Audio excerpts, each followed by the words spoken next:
TheWillows was written by Algernon Blackwood in 1907. It is his most popular work. The work itself belongs to weird fiction and supernatural fiction, which links itself very closely to Gothic. In this particular work, what Blackwood does is show us mood and atmosphere. There are many details of the landscape, of the river, and specifically of the willows, which are personified and, of course, later we find out, connected to these elemental gods that he speaks of. Now, the two main elements that we're going to focus on with the willows be mysticism and the sublime. First, let's take a close look at some of the details of the landscape. He calls this place the land of the willows, but also the land of desolation. As he's describing the Danube, the river itself is personified, calling it sleepy at first, but later developing violent desires as it became conscious of its deep soul. It rolled like some huge fluid being through all the countries we had passed, holding our little craft on its mighty shoulders, playing roughly with us sometimes, yet always friendly and well-meaning, till at length we had come inevitably to regard it as a great personage. So the Danube itself being personified and showing that it's alive is one connection that links us to a potential sublime moment. It also makes the setting itself a character. We were given hints of the setting being a character in the Castle of Otranto, meaning the castle itself.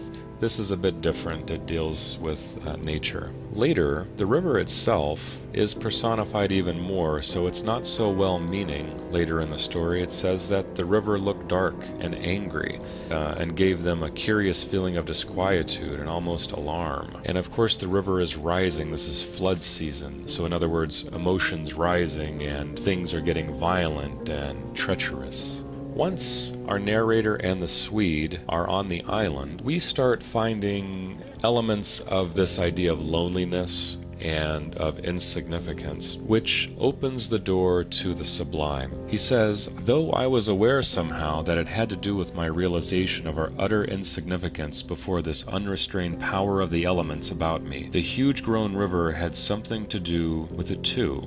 A vague, unpleasant idea that we had somehow trifled with these great elemental forces in whose power we lay helpless every hour of the day and night, for here, indeed, they were gigantically at play together, and the sight appealed to the imagination. And later he goes on to say that a sense of awe awakened, true, but of awe touched somewhere by a vague terror. And speaking of the willows, their serried ranks, growing everywhere darker about me as the shadows deepened, moving furiously, let softly in the wind, woke in me the curious and unwelcome suggestion that we had trespassed here upon the borders of an alien world, a world where we were intruders, a world where we were not wanted or invited to remain, where we ran grave risks perhaps. Those two lines from the story do show this idea of the sublime, looking at the human insignificance in the entire world and universe. Typically this will happen in nature, and here, for instance, in this desolate area surrounded by willow bushes,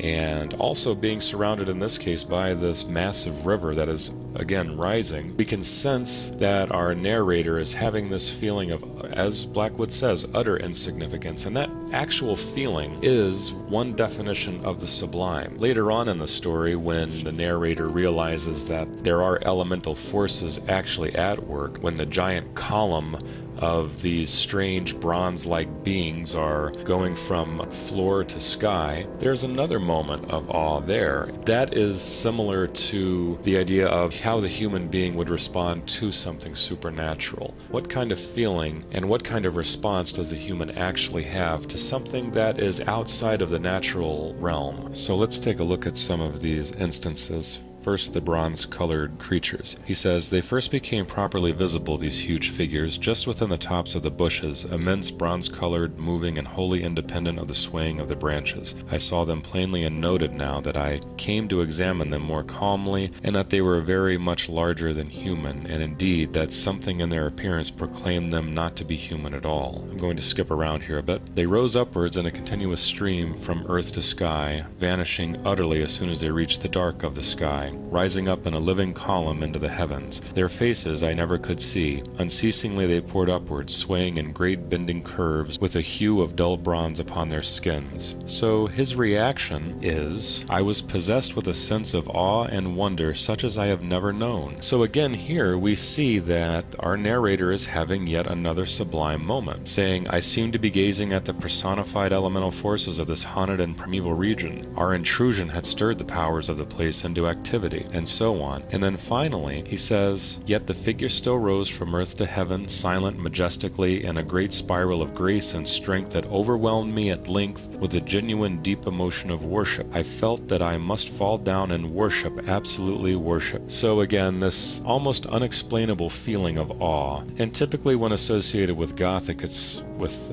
some form of terror. In this case, it's a sense of worship. And this is a similar feeling that we're going to see in some of the Lovecraftian works that we read when dealing with Cthulhu and its connection with cosmicism. In other words, how the human is so insignificant when compared to the entire universe. Furthermore, this feeling of needing to worship elements of nature or that are personified in nature, or in some way showing that spirituality exists in nature alone, is a form of mysticism. And through the entire story, we get this from our narrator. And even the Swede, that they have this sense of awe and a sense of wanting to worship something that is bigger and stronger and more significant than themselves. And in this case, it's coming across in the form of nature and the willows, and of course in the form of the stream of bronze creatures. To take this a step farther, we can take a look at the gong-like sound later in the story that is described as simply a non-human sound. And in this case, we are dealing with a different dimension. And this idea of dimensions does lend itself to mysticism, cosmicism, and this idea that we are not alone, and that what we can see, smell, and touch here in this dimension doesn't really apply to, let's say, the other dimensions. Therefore, that opens the door to some forms of mysticism, which later goes on to the idea of sacrifice. More of a primitive idea, but in this case, it seems to work for the narrator and the Swede, that once a sacrifice has been made, that will give them ample time to escape. So while the lecture was a bit repetitive regarding the sublime and mysticism, the concepts themselves are very difficult, and there's not one set definition for either of them. Therefore, I felt it necessary to go into some details. A few themes that we did not talk about but are fairly obvious in the story are the themes of trespassing, the themes of desolation, and the themes of mood and atmosphere. Trespassing, I feel, is obvious, and just reading the story you'll notice that. However, desolation, we have to think about the kind of fears and worries and anxieties that would grow in someone when they're in the middle of nowhere and they either only have themselves or one other person. What happens when that one person that you're relying on starts to go astray a little, starts to go just a little crazy or outside of the norm? Imagine the types of feelings that would boil up, the fears and so on. And that's arguably a sublime feeling, but that's more of a psychological issue, and it could cause some odd behavior, to say the least. Finally, mood and atmosphere. In reading Blackwood, there should be a strong sense of that mood and atmosphere because Blackwood spends so much time describing it all and creating it all. So, to wrap this up, it's important to recognize those themes and also the conventions of cosmicism, sublime, and mysticism. H.P. Lovecraft was inspired by Algernon Blackwood, and you'll notice, at least I hope you'll notice, some similarities between Lovecraft and Blackwood, or you'll notice the influence of Blackwood in Lovecraft, even though Lovecraft uses far more adjectives. Both deal with cosmicism. Lovecraft takes it all to a new level and expands on it, so be looking for that, and overall I hope you enjoyed the story.